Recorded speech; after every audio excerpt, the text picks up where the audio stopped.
appreciate you guys doing this. Hopefully you and your family are both safe through all this. Mm-hmm. Yeah, all good. I wanted to know, what does it mean for you guys to be able to be the commencement speakers for the graduation? I mean, it means a lot, especially us being fellow alum and being how young as we are. I think that shows a lot. That shows what school thinks of us and what they think that we can bring to the commencement speech.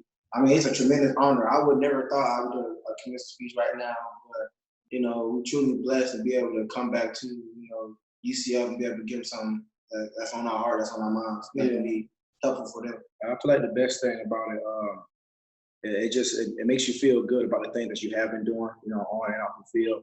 To be recognized, just to be in a situation or opportunity to be able to give this speech. So I feel like that was the best thing about it, and it makes you want to do more good things, for people, knowing that we have people looking up and watching. So like you said, it is definitely a tremendous honor just to be able to give this speech. Hey guys, Joe Kevner with Channel 9 here in Orlando. Real quick, can I get you to do me a favor and just adjust the shot away from that window? It's kind of making it's yeah, there you go. That's a lot better. For TV purposes, we'll be able to see it a lot better now. All right. And then my question for you is real simple. What will your message be to the graduates of 2020? I think my message for me would just be able to give something that's just uncut and raw. I want to give them from my experience. Like, I know they want to hear from us. They want to hear the speech from us. They want to hear it coming straight from our hearts and what we experienced. Our first couple of years, being an alumni of UCF, and just sharing that experience, showing that adversity and things that we went through, and not allowing that to stop us for our ultimate goals. I want to be able to share that with them, because everything doesn't come easy. Even though you graduated and you think that everything is on the up front and everything's going good, you got to be ready for adversity when things are not going the way that you wanted. And what is your mindset going to be? What is going to be the way for you to attack the next thing? Are you just going to let the adversity stop you from getting where you need to go and stopping you from achieving your goals? Or are you going to say, this adversity stop me? This is going to make me greater. And that's what I want to show them. With me, I know with him, in his story, talking about adversity and everything that we have been through, it's like it was perfect, but I didn't want to talk about the same thing. So I think the main thing I want to leave with them is just opportunity. I feel like the main thing, leaving college, you make the best of whatever situation that you put in. And, I feel like being a UCF Knight, all we ever needed was an opportunity to be able to show how great we really are, understanding how far they came already to be in the situation to graduate. And not forgetting that you sacrificed so much to be in this situation. So, after you graduate, no matter what's next, all you ever need is just that foot in the door, an opportunity to become successful and be great. And I want them to understand that this is all you ever need in life. If someone give you something, take full advantage of it and make it the best, opportunity that you ever gotten. So I think that's the main thing that I want to, leave with those guys, and people there. That's graduating is just take full advantage of every opportunity that you get, and you will for sure be successful. And then adversity comes with it, you can get past it. Guys, you've experienced a lot on and off the field since your UCF days. What's an important life lesson that you would share with people since your UCF graduations? I think the best thing to share for this moment is knowing when things get rough, being able to fight even harder. And I say that because, yes, it's a thing that's easy to say, but definitely, a task to do. And I really want to relate this message to them, because I want you to know is when something really gets tough and something get hard, you have to think, is this possible? Can I do this? And the question is, you asking yourself is, can you do it? But it's a yes every single time. Yes, I can do this. Yes, I can accomplish this. Yes, I can get past whatever's in front of me. And I want everybody to know is when things get hard, push even harder. Things get hard, people like to pull back and say, oh, I might not reach that goal. It seems a little far reach. Don't settle. Don't settle for things don't just settle for things that just won't be in your favor. Everything should be in your favor. You put your mind to it. Sorry for the mix up with the words and stuff, but whatever you put your mind to, you should be able to accomplish that, no matter if it get hard or not. When they get tough, just push even harder. Keep working, keep believing in yourself, you accomplish a lot of things. Yeah, and the one thing that I'll share, is a story. Coming from high school, going into college, I felt like I was that guy. I was on my high horse. Being highly recruited and come to UCF. Everything changed. I wasn't that number one guy. I wasn't, that person that everybody already knew. So I had to go through phases, to become my own. And, leaving high school, I felt like I knew who I wanted to be. I felt like I knew my worth. And as I went through my years, I think it's my junior year where I felt like I didn't know what I would do next. I didn't know if I wanted to quit football. I didn't know if I wanted to transfer. It was so much going through my head because I hit so many walls. And I forgot who I was. I forgot my worth. The situation when they sent my brother home. There's so many different things that went through my head that I felt like I wanted to give up. And like I said, I forgot my worth, forgot who I was, and I didn't know how to push through. And seeing my brother get the opportunity that he did get, he was the reason why I got through that situation. I remember, like I said before, all we needed was opportunity, and that's all he needed. And when he got it, he took full advantage of it, and it kind of motivated me, to remember the reason why I'm here, the reason, what I went through, what I sacrificed to be, at UCF to be able to play football. And, it took more, to understand that. And that's the story I will leave with it. I forgot my worth. I forgot who I wanted to be, but, after seeing my brother strive, and do so many great things when he got the opportunity to, it motivated me to find that, that person who I once was and continue to get back to what I know. And that's just pushing as hard as I ever did, my whole life. Guys, obviously this past weekend was the NFL draft. You know how that goes. And obviously it's a momentous weekend for a few of your former teammates, guys like AK, Nate Evans, Neville Clark got free agent contracts. Gabe Davis gets drafted.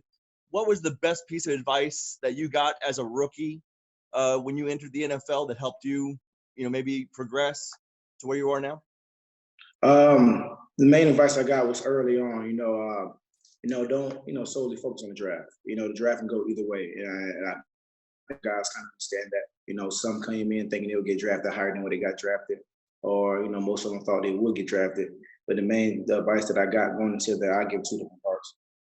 The first part was, don't worry about the draft. Once you get, whatever team as you get a chance to sign with, you make the best of it. And what matters is making that 53 roster and playing. And once you become a rookie on this team, whatever team that you begin to play with, my best advice was, be seen and not heard. As a rookie, you have to listen to your vets. They're going to teach you, and you want to have the vets on your side. There's no reason to feel like you know it all. There's no reason to go against your vets. Take this time this year and better yourself, better your mind, your craft, and learn. So when it's your time, you can continue to teach someone else.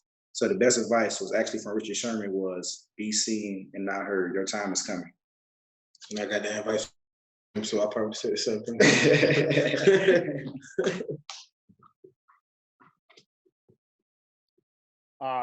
Guys, just real quick, I hate to do this one more time, but can you move slightly to your left just a little bit, just for TV purposes? Your face is kind of getting cut off on the screen. Thank you. That's perfect right there. But right now, the brand of UCF has never been higher. It's reaching a national level. What's it like for you guys to not only be embraced, but to really be icons of this university and the names that people talk about when they bring up UCF, given all your success? Bragging rights. Bragging rights. You can talk trash to a lot of people. That's something that we talk about even with the older guys like Terrence Plummer and stuff like that. We have conversations with them. It's just like, man, you can talk about your school any type of way and be able to back it up and have facts and stats to say so. That always feels good. We was working out with the McCraytons and Bashard Perriman, and that's all we talk about is just the times that we had at UCF. And even with the young guys like Snelson, we always in the same area. And when you get the chance to talk about the school and what you accomplished and what you went through, and you see it from not only the older guys, but the young guys too, and you see that we share the same thing. We all want the same goal. We want to just put our school on the map for everybody to talk about, and we can do that now. I totally agree. Bragging rights. Hey guys, where are you right now? Are you in Florida or are you in Washington? Florida right now. at my mother's house. And We just built a gym in my parents' backyard. So I'm wondering what this off season has been like for you guys with all the differences because of the coronavirus, and how you think the rest of the off season and hopefully the NFL season is going to go, or if it's going to happen. It's definitely been different. I'm so used to being on a schedule around this time, so the extra time on my hands is kind of difficult to use. So we do our workouts. We're trying to find more things to do around the house. That's safe, but that's actually bettering us. So when we do report back, whenever we do report back, we'll be ahead of the curve. At this point now, we have no clue when we may end, and just have in the back of your mind that it may not be a season. It's kind of tough, but we've definitely been staying positive about that and continue to talk about how we will have a season, and we just need to be ready. So we definitely try to stay on the positive side of that and not try to focus on if we may have a season or not, because we hope we do. So I'm going to stay on the positive side of that. But as of right now, it's just time management. Like I said, we're usually on the schedule, so we just still trying to figure things out on this side. Like you said, we built the gym here, which helps perfectly, and get a chance to train my dad again like old times, which I don't know if it was a good thing or a bad thing yet. He hasn't killed us yet, so maybe we can talk about that later. But right, like I said, we're just trying to figure it out. It's been a little tough, but we'll definitely get through it. Yeah, I agree. Yeah. He said it all. All right, hey guys, did both of you get to do the whole graduation ceremony thing, walk across the stage? Did you both get that opportunity? Yes, we did. What do you remember from that, and just your memories and the feelings that you had when you went through that so many graduates are just going to kind of miss out on this year? What do you guys remember from that? I mean, it was a huge graduation. I won't start right at the beginning because it's kind of long, but I just remember just knowing that our last name was started with the G, so we had a little wait ahead of us. It's a lot of students at UCF. I remember my feet was hurting for a second because we had so many kids that was graduating. Shout out to UCF and 2016 alum. But yeah, we sat there for a long time. I remember taking my shoes off. Right when I took my shoes off, they stood us up the wall, and I remember we were telling my grandma and everybody because we had to stand and everybody was sitting pretty high, so you couldn't really see them as well. And I remember my grandma just fashion right, my mom fashion right. I just remember I wanted to dance on stage, but somebody before me did it, so I just did a good wave and like a kiss to that in the stand. And yeah, that was my graduation experience. I feel like you hit on the head because my feet was definitely hurting. I was taking a couple weeks to find the perfect outfit for graduation.